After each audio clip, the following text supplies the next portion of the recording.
I'm running short of words right now, but I cannot afford this because I have to speak. Thank you so much for all the love, for all the warmth. Thank you for accepting me. Thank you very much.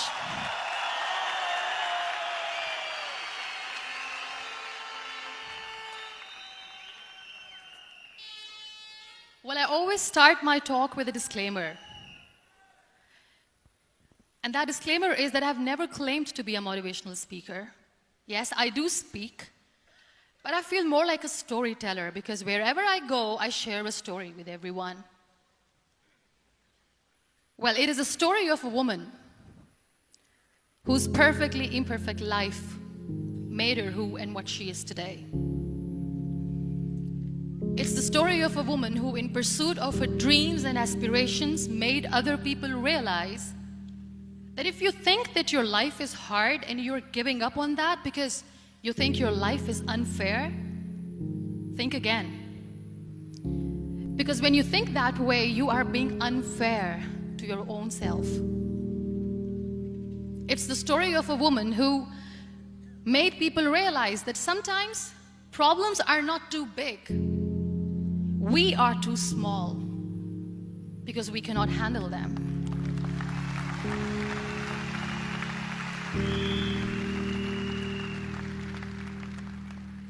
It is the story of a woman who with time realized that real happiness doesn't lie in success, money, fame. It lies within. Real happiness lies in gratitude. So I am here and I'm going to share the story of that woman. That is my story. The story of gratitude.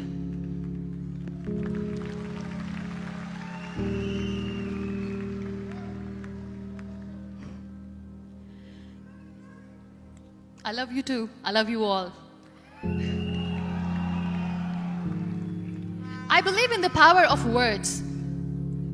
Many people speak before they think. But I know the value of words. The words can make you, break you, they can heal your soul, they can damage you forever. So I always try to use the positive words in my life wherever I go. They call it adversity, I call it opportunity. They call it weakness, I call it strength. They call me disabled, I call myself differently abled. They see my disability. They see my disability, I see my ability. There are some incidents that happen in your life, and those incidents are so strong that they change your DNA. Those incidents or accidents are so strong that they break you physically. They deform your body, but they transform your soul.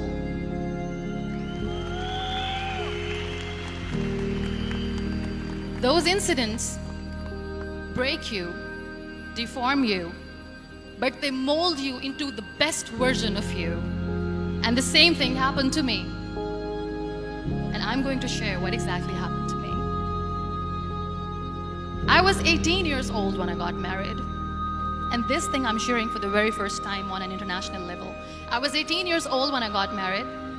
I belonged to a very conservative family, a Baloch family, where good daughters never say no to their parents. My father wanted me to get married. And all I said was, if that makes you happy, I'll say yes. And of course, it was never a happy marriage. Just about after 2 years of getting married, about 9 years ago, I met a car accident. Somehow my husband fell asleep and the car fell in the ditch. He managed to jump out, saved himself. I'm happy for him. But I stayed inside the car and I sustained a lot of injuries. The list is a bit long. Don't get scared. I'm perfectly fine now. Radius ulna of my right arm were fractured. The wrist was fractured. Shoulder bone and collarbone were fractured. My whole rib cage got fractured.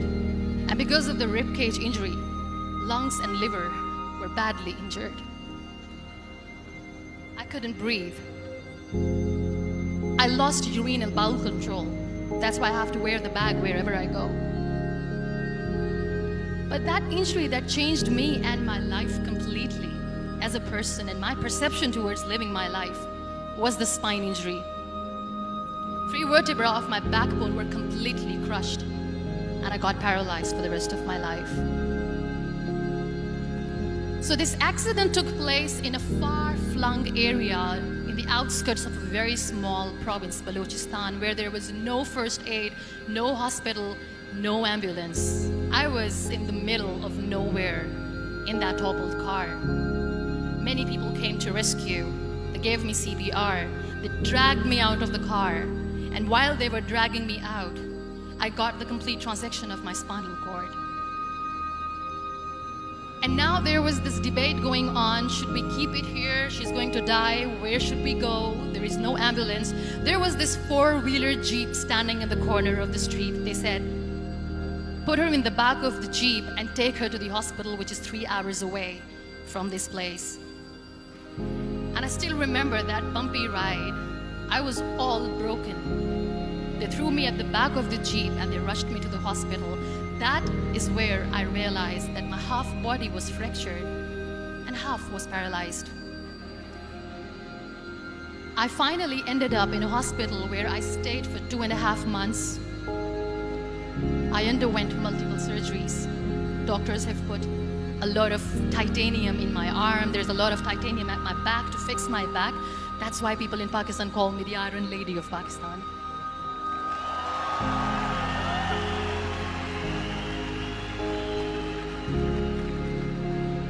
Sometimes I wonder how easy it is for me to describe all this all over again.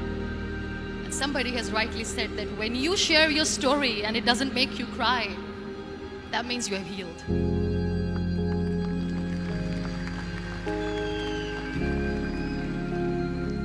Those 2.5 months in the hospital were dreadful. I will not make up stories just to inspire you. I was at the verge of despair. One day, doctor came to me and he said, well, I heard that you wanted to be an artist, but you ended up being a housewife. I have a bad news for you. You won't be able to paint again because your wrist and your arm are so deformed, you won't be able to hold a pen again. And I stayed quiet. Next day, doctor came to me and said, your spine injury is so bad, you won't be able to walk again. I took a deep breath and I said, it's all right.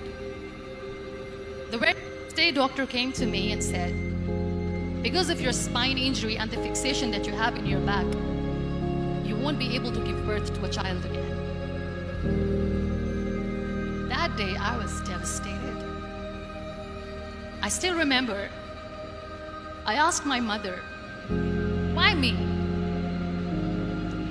And that is where I started to question my existence. Why am I even alive? What's the point of living? I cannot walk, I cannot paint, fine, I cannot be a mother. And we have this thing in our heads, being women, that we are incomplete without having children. I am going to be an incomplete woman for the rest of my life. What's the point? People are scared. They think I will get divorced. What is going to happen to me? Why me? Why am I alive? We all try to chase this tunnel. We all do this because we see light in the end of the tunnel, which keeps us going. My dear friends, in my situation, there was a tunnel that I had to roll on. There was no light. And that is where I realized that the words have the power to heal the soul. My mother said to me, this too shall pass. God has a greater plan for you. I don't know what it is, but He surely has.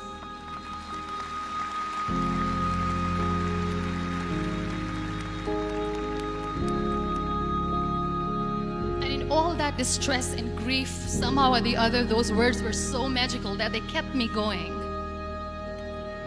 I was trying to put that smile on my face all the time, was hiding. It was so hard to hide the pain, which was there. But all I knew was that if I will give up, my mother and my brothers will give up too. I cannot see them crying with me. So what kept me going was, one day I asked my brothers, I know I have a deformed hand, but I'm tired of looking at these white walls in the hospital and wearing these white scrubs. I'm getting tired of this. I want to add more colors to my life. I want to do something. Bring me some colors, bring me some small canvas. I want to paint. So the very first painting I made was on my deathbed, where I painted for the very first time. It was not just an art piece or just my passion. It was my therapy. What an amazing therapy it was. Without uttering a single word, I could paint my heart out. I could share my story. People used to come and say, what lovely painting, so much color. Nobody could see the grief in it. Only I could. So that's how I spent 2.5 months in my hospital, crying, never complaining or whining, but painting. And then I was discharged and I went back home. And I went back home and I realized that I have developed a lot of pressure ulcers on my back and on my hip bone. I was unable to sit. There were a lot of infections in my body, a lot of allergies. So doctors wanted me to lie down on the bed straight for not 6 months, for not 1 year, for 2 years. I was bedridden, confined in that one room, looking outside the window, listening to the birds chirping, and thinking maybe there will be a time when we'll be going out with the family and enjoying the nature. That was the time where I realized how lucky people are, but they don't realize. That is the time where I realized that the day I'm going to sit, I'm going to share this pain with everyone to make them realize how blessed they are, and they don't even consider them lucky. There are always turning points in your life. There was a rebirth day that I celebrated. After 2 years and 2.5 months, when I was able to sit on a wheelchair, that was the day when I had the rebirth. I was a completely different person. I still remember the day I sat on the wheelchair for the first time, knowing that I'm never going to leave this, knowing that I won't be able to walk for the rest of my life. I saw myself in the mirror and I talked to myself. And I still remember what I said. I cannot wait for a miracle to come and make me walk. I cannot sit in the corner of the room crying, cribbing, and begging for mercy because nobody has time. So I have to accept myself the way I am. The sooner the better. So I applied the lip color for the first time.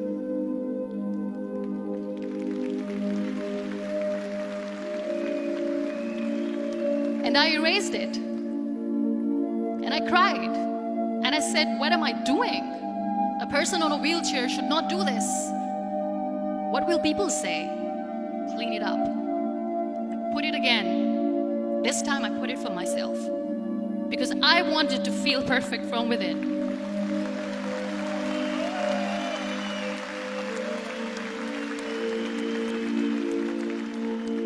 And that day I decided that I'm going to live life for myself. I am not going to be that perfect person for someone. I am just going to take this moment and I will make it perfect for myself. And you know how it all began? That day I decided that I'm going to fight my fears. We all have fears. Fear of unknown, fear of known, fear of losing people, fear of losing health, money. We want to excel in career, we want to become famous, we want to get money. We are scared all the time. So I wrote down one by one all those fears. And I decided that I'm going to overcome these fears one at a time. You know what was my biggest fear? Divorce. I couldn't stand this word. I was trying to cling on to this person who didn't want me anymore, but I said no. I have to make it work. But the day I decided that this is nothing but my fear, I liberated myself by setting him free. And I made myself emotionally so strong that the day I got the news that he's getting married, I sent him a text that I'm so happy for you and I wish you all the best. And he knows that I pray for him today.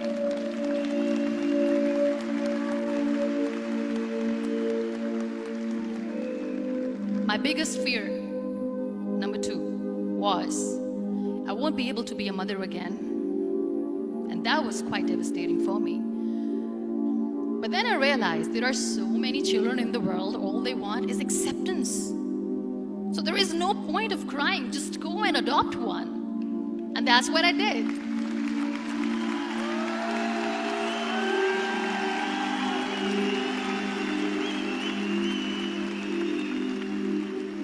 I gave my name in different organizations, different orphanages.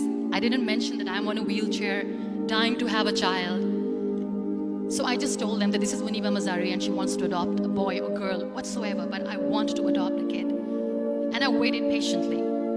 2 years later, I got this call from a very small city in Pakistan. I got a call and they said, "Are you Muniba Mazari?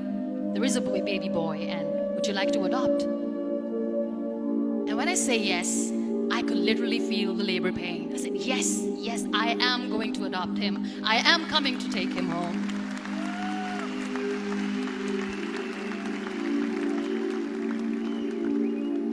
And when I reached there, the man was sitting and he was looking at me from head to toe.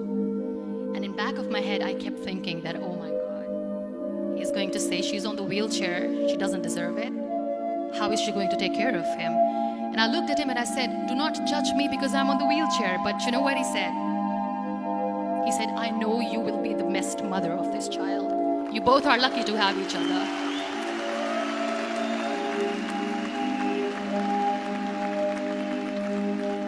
And that day, Niall was 2 days old, and today he's 6.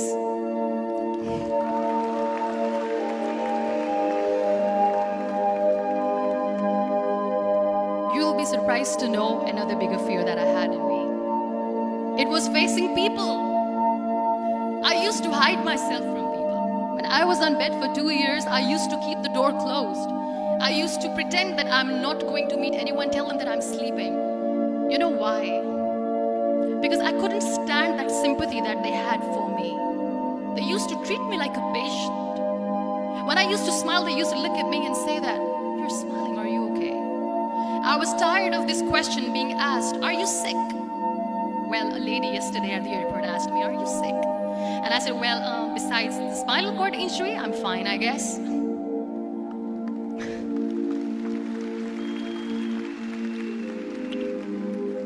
But those are really cute questions. They never used to feel cute when I was on the bed. So I used to hide myself from people, knowing that, oh my God, I'm not going to see that sympathy in their eyes. It's all right. And today I'm here speaking to all these amazing people because I have overcome the fear.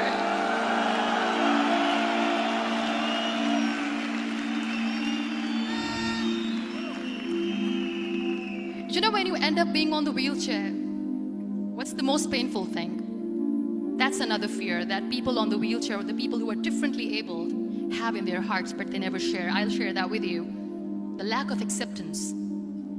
People think that they will not be accepted by the people because we, in the world of perfect people, are imperfects.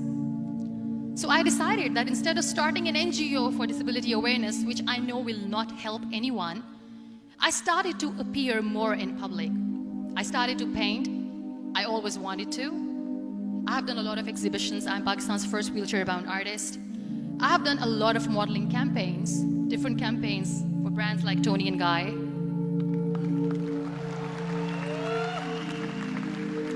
I have done some really funny, breaking the barriers kind of modeling. There was this one by the name Clown Town where I became a clown because I know that clowns have hearts too. And then I also decided that if I really want to make the difference, I am not going to let people use me for their polio campaigns where they will make you a victim and an emblem of misery and mercy and will say that, you know what, give polio drops to your children or they'll become like this girl. I decided that I'm going to join the national TV of Pakistan as an anchor person. And I've been doing a lot of shows for the last 3 years.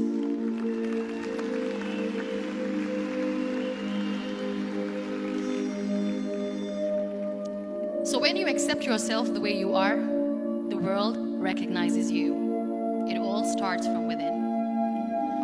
Thank you.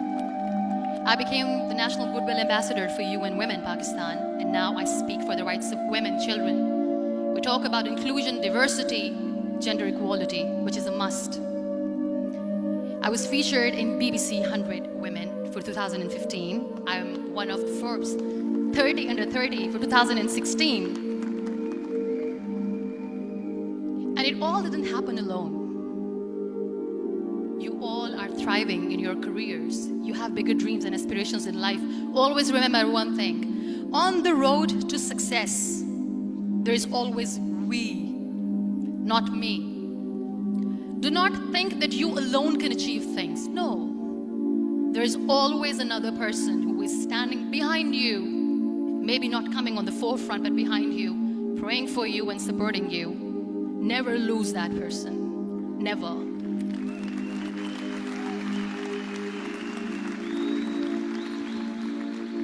No matter how much I say that I couldn't find a hero, so I became one, I still want to recognize those 3 people in my life who literally changed my life completely, and I get inspiration from them every single day. Waleed Khan. Many people know about the terrorist attacks in Pakistan. We have lost many people. And I'm sharing this with a very heavy heart because we actually have lost a lot of people in this huge turmoil of terrorism. These people are barbarians. They do not see people. They're even worse than animals. They have killed people in mosques. They have killed people in churches, temples, even in schools.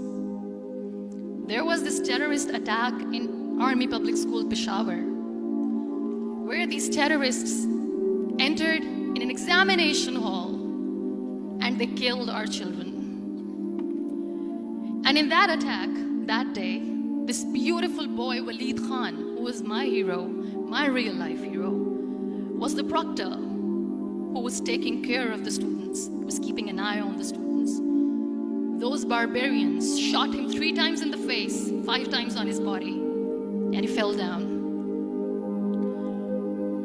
I was asked to give a talk in the school after a week of that terrorist attack. With a very heavy heart, I went there and I spoke. We sang a few national songs. I thought that maybe I've done my part, but deep inside, it was killing me. I could see children injured. I could see children sitting on the wheelchairs, looking at me, wondering, what next? What was our fault? Just because we were here to give examination, we have been shot. So many people, so many children lost their friends. Their classrooms were empty. The next day they went to the classroom. So this kid, Waleed Khan, I was asked that he is in a hospital right now, and you have to go and see him and motivate him and tell him that it's going to be okay. And when I saw Waleed Khan coming on the wheelchair for the first time in front of me, face was all deformed. His leg was fractured, his arm was fractured. He couldn't talk, he lost his teeth. He cannot sneeze, he cannot smell. He cannot eat. And I kept thinking, what should I say? That everything is going to be all right? No, nothing is all right.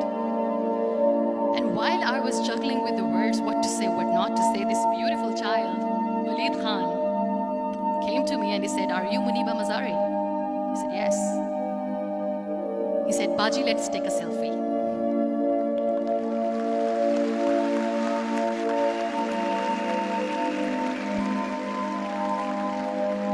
And with that beautiful, toothless smile of Waleed Khan, we took that beautiful selfie that I still have with me. I don't share that here because he was in a very bad shape that time. And that is where I realized that when I was thinking too much about his deformities, he's happy with himself. He doesn't even care. Because today he goes in the same school, and when somebody asks him that what happened to your face, why so many scars, you know what he says? "These scars are my medals and I wear them with pride."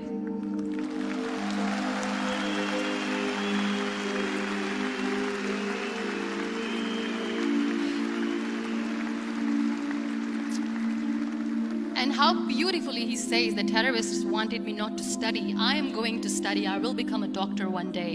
And this is my way of taking revenge from those terrorists.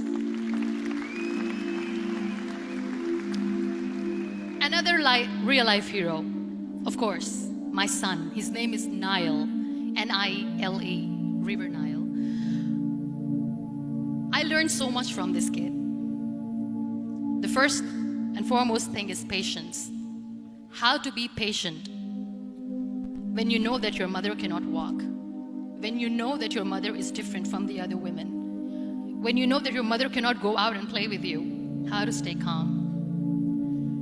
He loves football. And when we got the very first football, he was 4 years old. He was super excited. I still remember he came in the room and he said, "Mom, let's play football." And he kept the ball in my feet. And he said, "Let's kick it." And that day I felt disabled. I said, "I cannot kick the ball." And I was down with the same face.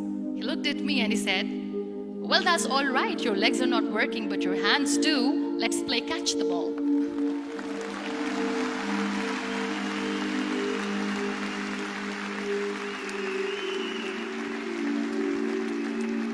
You know what? That day he made me realize that when you think your glass is half empty, come on, your glass is half full. It's all in here and here. Last but not least, the woman who made me realize that heroes have no gender. The woman who believed in me even when I was completely at the verge of despair, where everybody left, she was there. And every time I looked at her, without saying anything, she used to look at me and said, "This too shall pass. God has a bigger plan. And one day you will say that, oh my God, that is why God has chosen me." She never cried in front of me. She's always said that there will be haters, there will be naysayers, there will be disbelievers, and then there will be you proving them wrong. My mother.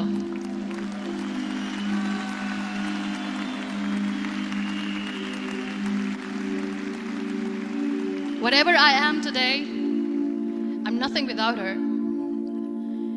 I'm nothing without her. Thank you, Mama. I wish you were here. Thank you for making me who I am today.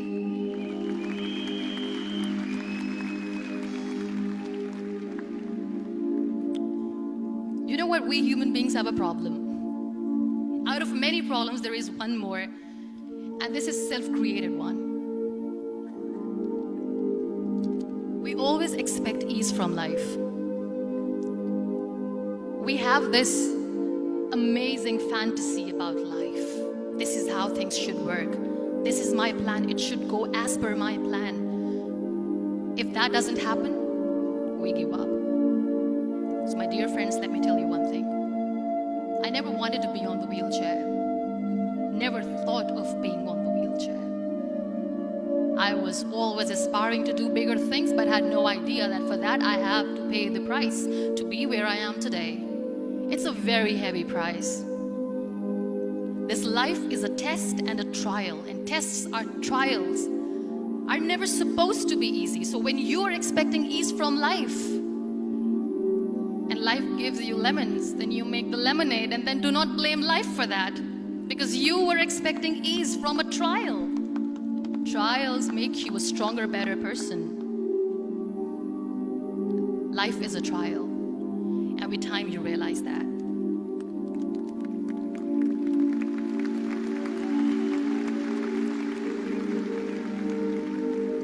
It is okay to be scared. It is okay to cry. Everything is okay, but giving up should not be an option.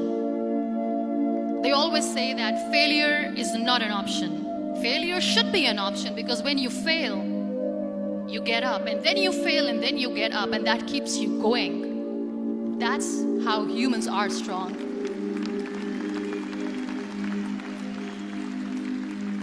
Failure is an option, should be an option, but giving up is not. Never. We have this thing in minds. We call it perfection. We want everything perfect. We want ourselves to be perfect. There is this image in our head about everything. Perfect life, perfect relationships, perfect career, perfect amount of money that we need to earn no matter what. Nothing is perfect in this world. We all are perfectly imperfect, and that is perfectly all right. That's all right. We were sent here not to become the perfect people. Those people who tell you how to look perfect, even those people are imperfect. Trying to fight this fear of looking imperfect. I used to be perfect. I still remember. I got this compliment years ago when I used to walk. Oh my God, look at you. You're fair, you're tall, you're perfect. Look at me now.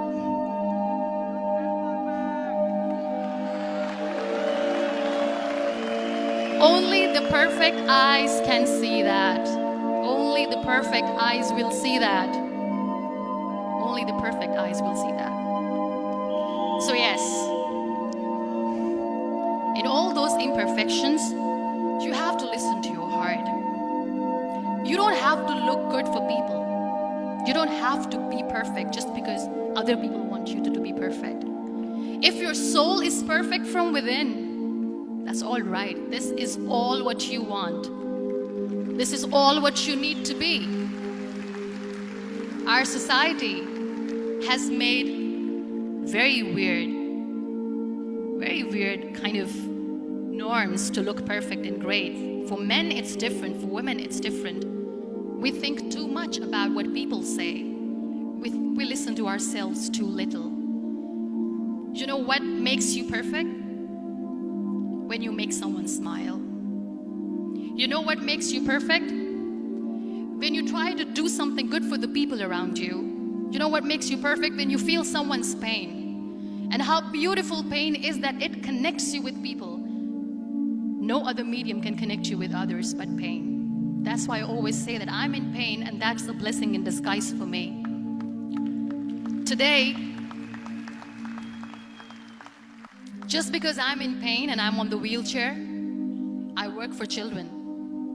Being the head of CSR for a company, we conduct medical camps in far-flung areas of Pakistan where so many kids die because they don't have medical facilities. And I personally believe just because they cannot afford to live doesn't mean we'll let them die.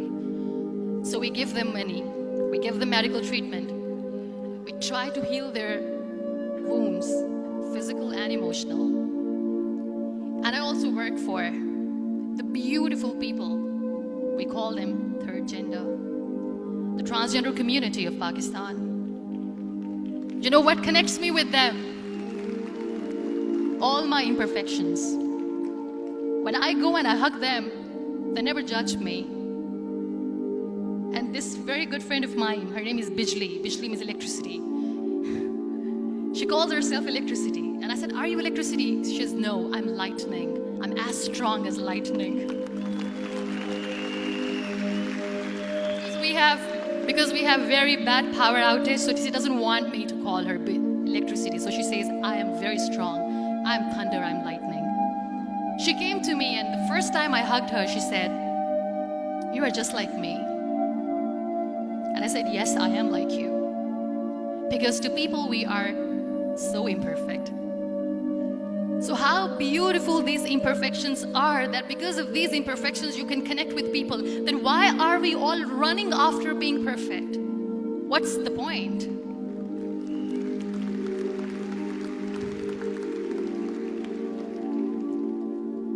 Every time I go in public, I always smile.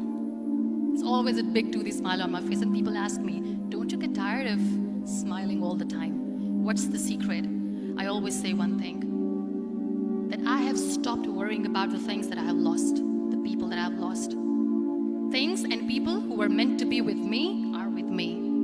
And sometimes, somebody's absence makes you a better person. Cherish their absence. It's always a blessing in disguise. I always say that people are so lucky they don't even realize. You must be thinking, okay, you are lucky in what sense? Well, the breath that you just took was a blessing. Embrace it.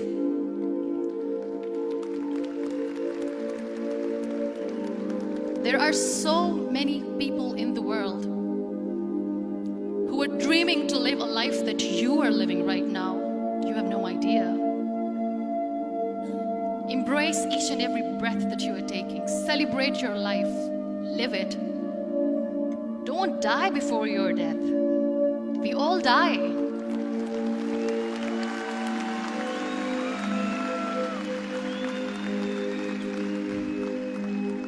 We live this one routine of a day for 75 years and we call it life. No, that's not life.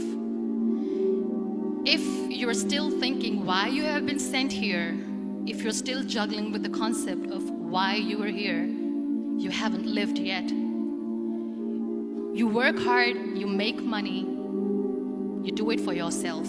That's not life. You go out, you seek for people who need your help, you make their lives better. You become that sponge which can absorb all the negativity, and you become that person who can emit beautiful positive vibes. And when you realize that you have changed someone's life, and because of you, this person didn't give up, that is the day when you live. Always.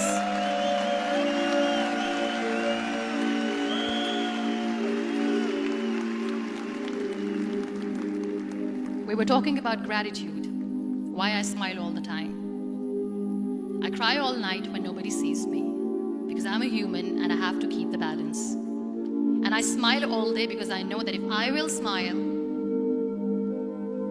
I can make people smile. That keeps me going.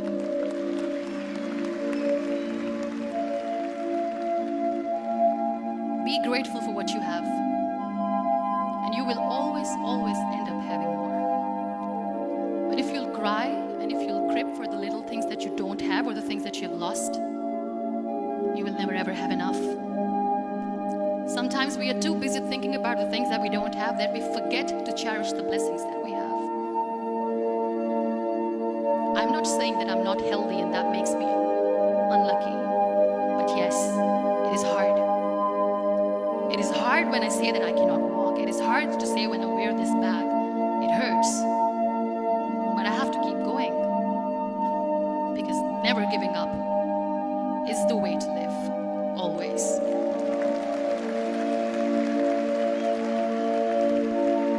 So I'll end my talk on a very short note.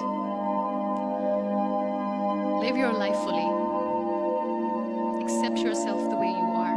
Be kind to yourself.